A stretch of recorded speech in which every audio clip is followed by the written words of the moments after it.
אני זוכרת את הפעם הראשונה ששמתי מסקרה.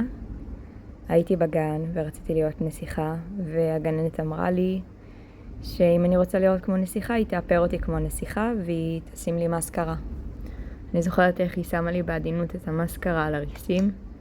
זוכרת שקצת פחדתי, לא רציתי שהמקל המוזר הזה ייכנס לי לעין. ובסוף התהליך הסתכלתי במראה וחשבתי שאני ממש יפה, שאני נראית כמו נסיכה. הפעם השנייה ששמתי מסקרה, הייתי בכיתה י"ב. הייתה מסיבת סיום, רציתי להתגנדר, שמתי מסקרה, ואני זוכרת שהסתכלתי במראה וחשבתי שאני נורא יפה, שאני נראית כמו נסיכה. וחזרתי הביתה אחרי המסיבה ולא הורדתי את האיפור.